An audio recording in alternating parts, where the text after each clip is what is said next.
What you see is what you get. Empiricist Epistemology. Knowledge for the empiricist is obtained a posteriori. If you remember, a posteriori means post or after sense experience, coming to us from the Greek. For the empiricist, knowledge is not attained in reason, but rather in observation. Knowledge comes in through our five senses and is implanted on our minds or on our brains. In Aristotle, we find the beginnings of empiricism through his attempt to bring Plato's metaphysics back into our physical reality, but the true habitat of empiricist epistemology is found in 18th century Britain among three main philosophers that have become collectively known as the Great British Empiricist: John Locke, George Berkeley, and David Hume. John Locke was both an English philosopher and a physician, and he laid down the groundwork for an empiricist approach to philosophical questioning. His revolutionary theory was that the mind is a tabula rasa, which is Latin for a blank slate, on which experience fills our minds with an understanding of the world. For John Locke, we only achieve knowledge through the experience of the senses. And he believed that we were all born with this intellectual blank slate, this tabula rasa. And he expressed his views in his influential work, An Essay Concerning Human Understanding, first published in 1689. And it had a dominant influence in philosophy and other fields as well in the 18th century. Locke set out to use a 14th century principle known as Occam's razor, developed by a Christian philosopher named William of Ockham. Occam's razor is defined as what can be done in fewer terms is done in vain with more, and it can be restated in the following way: do not multiply entities beyond necessity. If you watch the show House, I think it was in the first season, there was an episode called Occam's razor, where House defined it as the simplest explanation is almost always the correct explanation. For John Locke, there are four elements to the process of perceiving or knowing the experiential world. You had the object in the world itself. You had the sensations that the object emits through impulses, and we detect through our five senses. There are images, ideas, and impressions that are produced in our minds by these impulses. And we have the conscious mind itself that perceives, reflects, and arranges these impulses and ideas. According to Locke, these objects are themselves composed of two types of physical qualities: primary qualities and secondary qualities. Primary qualities exist in the world out there. They exist in the objects themselves, and the secondary qualities exist in the mind. Right? The primary qualities are things like extension, size, shape, location, motion, and rest, whereas the secondary qualities in the mind are smells, colors, tactile sensations, scents, and sounds. Locke's theory is known as representative realism, and it states that there is a real world out there, but our mind does not give us direct access to it. Locke also made a distinction between simple and complex ideas. Simple ideas are ideas that cannot be broken down any further. For example, solidity, or the color red or yellow. Complex ideas are compounds of simple ideas, such as beauty, an apple, and the like. They are also ideas of relations, such as larger than and smaller than, a comparing and a contrasting of two or more ideas. Or they can be abstractions, and this is where the mind separates out a feature from multiple examples, from many particulars, and it separates an idea out of it, such as in this diagram here found on your textbook, where it gives us three particulars: a heavyset woman, a heavyset cat, and a jar of lard. And they are different particulars that we abstract a general idea out of, and we give it a name. We associate a word to it. We say fat. So abstractions are characteristics of multiple objects that we recognize, abstract out of, and name. And according to John Locke, it is these abstractions that have been confused with Platonic forms or innate ideas of the rationalist. And this theory is known as conceptualism. Concerning substance, John Locke says, "It is something, but what it is, I know not what." Locke thought it was so obscure that no one could have an idea of it. Well, so much for Occam's razor here, so much for that strict scientific approach that Locke was going for.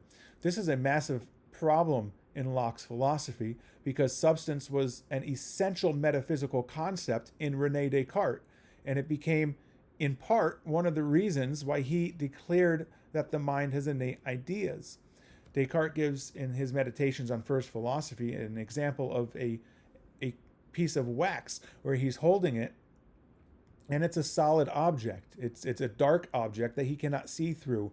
It has no scent. Right? These are the empirical properties of this piece of wax. But then he walks over to his fireplace and he notices that the wax becomes soft. He's able to see through it now, and he holds it up to his eye. It's emitting a smell. All of the empirical properties are changing, completely different, in fact, the opposite of what they once were. So it was precisely René Descartes' inability to give an empirical account for substance that led him, in part, to this innate ideas concepts that the mind simply knows. And John Locke just simply dismisses it, while at the same time saying he's going to dismantle René Descartes. The second of the three great British empiricists, George Berkeley, was an Irish philosopher and a bishop for the Church of England. He attempted to apply a more rigorous version of Occam's razor. In his treatise concerning the principles of human knowledge, he defends an idealist position that states that matter does not exist, only sensible objects whose existence is to be perceived. He accepts Locke's basic empiricist perspectives that all knowledge comes either through the sense experience or by observing our own psychological states and operations, such as willing or doubting or loving, and that this knowledge is represented to us as ideas. He also follows Locke's definition of ideas as images, feelings, or sense data that are directly present to our conscious minds, displayed as either vivid sensory or psychological experiences or the less vivid form of memory and imagination. Berkeley did, however, reject John Locke's distinction between primary qualities and secondary qualities, right? Primary qualities as inherent in the physical object, and secondary qualities as dependent on our human minds. Our ideas of primary qualities, Berkeley tells us, are simply our interpretations of secondary qualities. They're the same thing. Our ideas, all of our ideas, with the exception of self and of God, are interpretations of secondary qualities. Self here for Berkeley is known in a Cartesian manner. It's that cogito ergo sum. Berkeley here also rejects John Locke's common sense belief in external objects.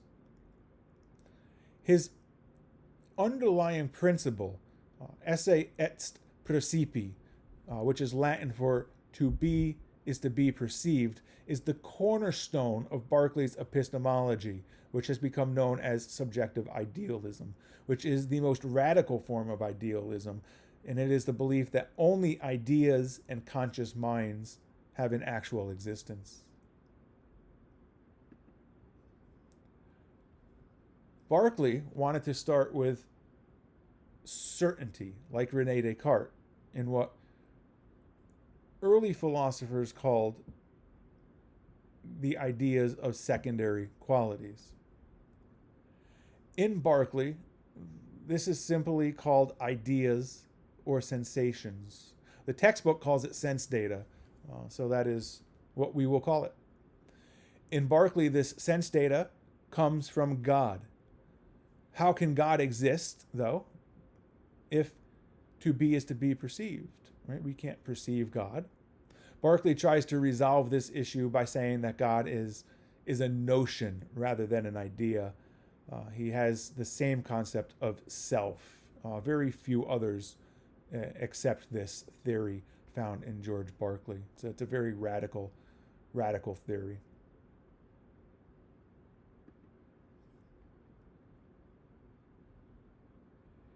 In Berkeley, language plays a key role in our attaining of knowledge. When one is born, Berkeley says they are born into 5 chaotic worlds. These worlds are a world of color, sounds, taste, odor, tactile sensations. The child has no clue what it is all about, but as the child grows, they gain an understanding through language and through experience. And they learn how to interpret it. Although our senses may receive these data differently, through language we are taught to refer to them as the same. We are taught to associate certain experiences with certain sounds. Right? For example, when we all look at this experience on the lower right corner of the slide, we are taught to associate it with a particular sound. We would say red, right? Or more fully, we would say red apple. This is new in epistemology. This is new in philosophy. This understanding of language as a bridge of intersubjectivity and as a way not only in which we express our understanding, but a language as a way in which we attain understanding.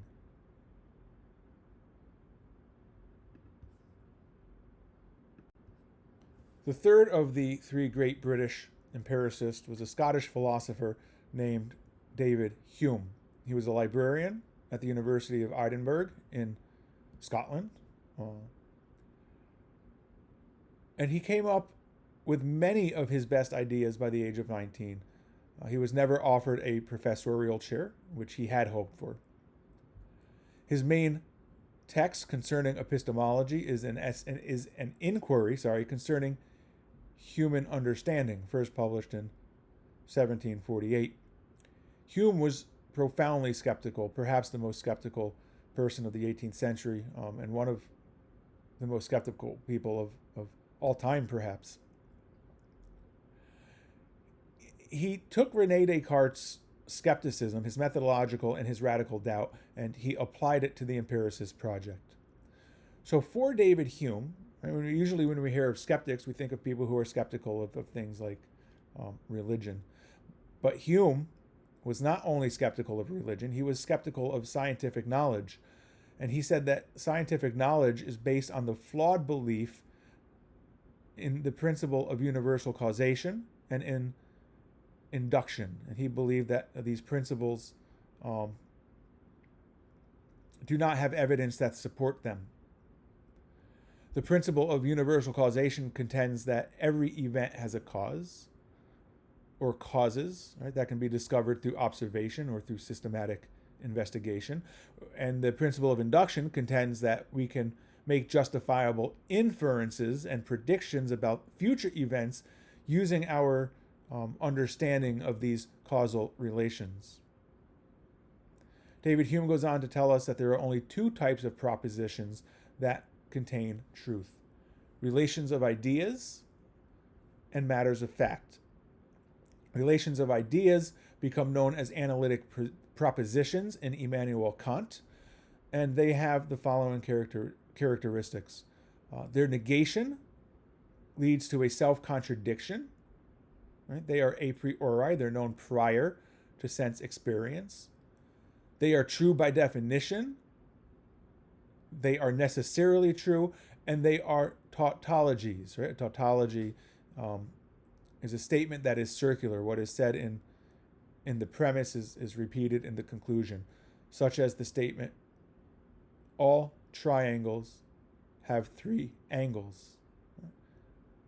If you say anything other than this triangle has 4 angles, then you're leading to a self-contradiction. It's not a triangle. It's known a priori. We understand this through the concept of what a triangle is,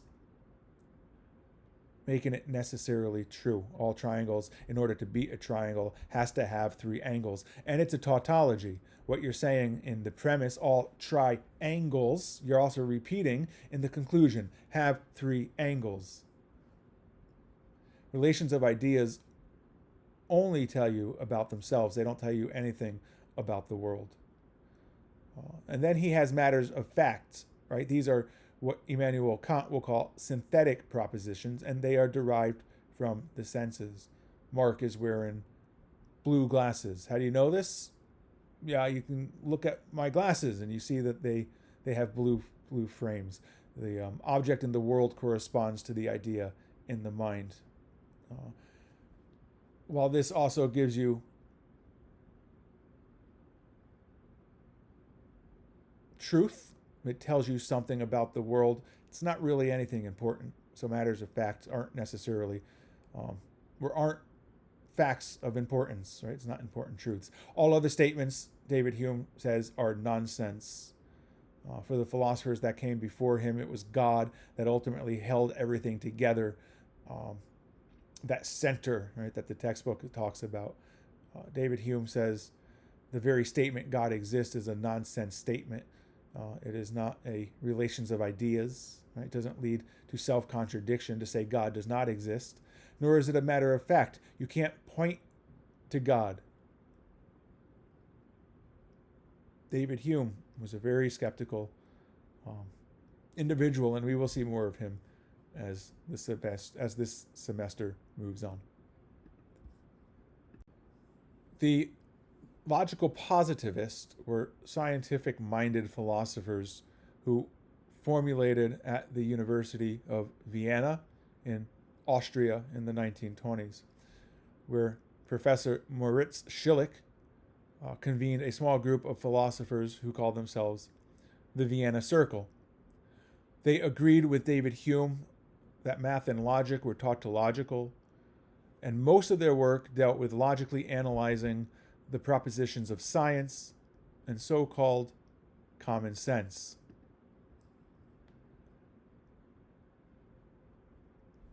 For David Hume, causality could not be proven.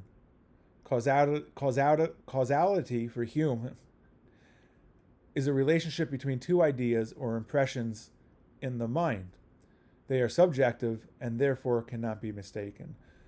For example, if you throw a rock at a window, we have a tendency to say that the rock broke the window, saying the rock was the cause of the window breaking. And David Hume is saying this is just a relationship between 2 ideas or impressions in the mind.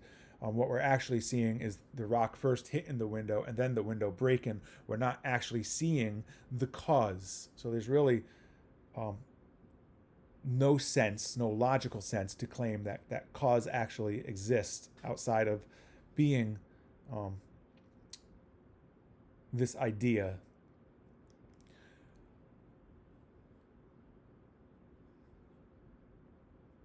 They're subjective, right? So they can be mistaken. The logical positivists redefined what idea meant, however, to solve this problem in Hume. For them, causality is no longer some mysterious necessity that's connecting events, but rather they suggest that it's simply a prediction. It is repeated seriality, the process of occurring in a sequential manner, a serial arrangement, a succession, written as X causes Y, where X simply predicts the occurrence of Y.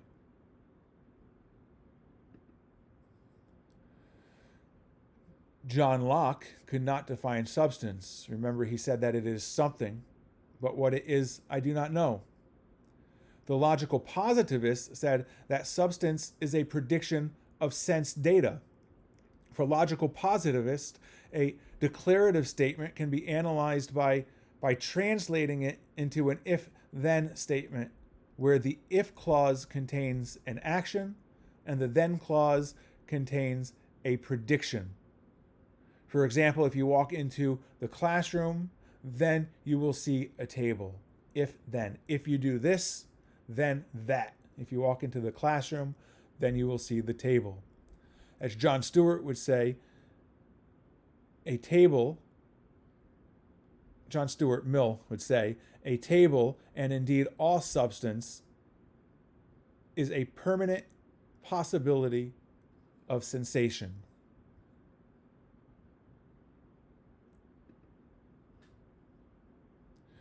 The logical positivist thought that idealism was too metaphysical. They wanted a more scientific approach, so they adopted neutral monism, where reality is some kind of unanalyzable neutral stuff. Mental and physical categories are simply logical constructs. That is to say that they are interpretations of sense data from different perspectives.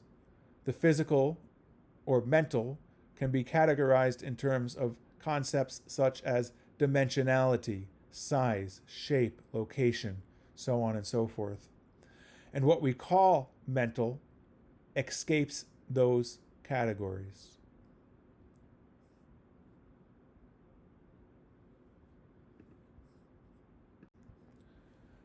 The logical positivists introduced a new category that they called theoretical entities.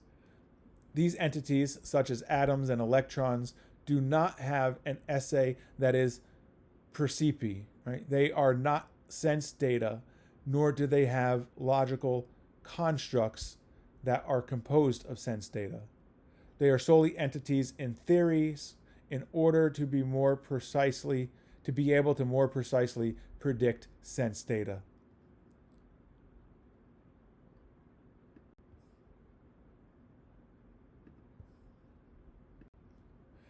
Immanuel Kant was a German philosopher of the 18th century who was considered by many to be the greatest thinker of the 18th century. Kant attempted to synthesize the two competing schools of the modern period, rationalism and empiricism, by showing the important role that both reason and experience play in constructing our knowledge of the world. His works include the Critique of Pure Reason, the Prolegomena to Any Future Metaphysics. He also had the Critique of Practical Reasoning and the Metaphysics of Morals. His Critique of Pure Reason was written as a direct critique of David Hume. Hume's Trojan horse into the bastion of rationalism is his devastating attack on the principle of cause and effects. The crux of Hume's critique of rationalism is as follows. All right, when we examine events in the world that seem to be causally related, this assumption is in fact unwarranted if we rely solely on our reasoning abilities. Why? Because reason, David Hume tells us, has no right to impose causal connections on events a priori, right? That is, independent of sense experience. Immanuel Kant sought to resolve this dispute between empiricism and rationalism by refuting Hume's radical skepticism and its bleak conclusions. One of Immanuel Kant's more famous sayings is, "David Hume awoke me from my dogmatic slumbers." Immanuel Kant was a college professor of philosophy, and before he really dove into this project, he did what I'm doing right now, talking to you about the history of philosophy and the concepts and as they have developed throughout time to where we got to, how we got to where we are today, and how these ideas and concepts have influenced and shaped the world and our understanding. For Kant, both the rationalist and the empiricist are in part wrong. The rationalists hold that we have innate ideas. Kant says this is an absurd notion, right? To say that the mind just knows things. And the empiricists, he tells us, are equally as wrong in thinking that the mind is a tabula rasa, simply a passive receptacle that's just receiving input from the world. Kant proposed a theory that he called transcendental idealism, which holds that there are truths about the world that are both necessary and universal. In what he called a Copernican revolution in epistemology, Kant, in his epistemology, there is a belief that the core question was not how does the human mind come to know an essentially unknowable world, but rather how does the human mind construct a knowable world. That is, whereas the empiricist Locke, Berkeley, and Hume conceived of the human mind as a passive tabula rasa, Kant argued that the mind is an active agent in constructing our knowledge of the world. We come to an understanding of the world through an interaction between the data of our sense experiences and what Kant describes as the faculties of the mind. And these faculties sort and organize and make sense of that data.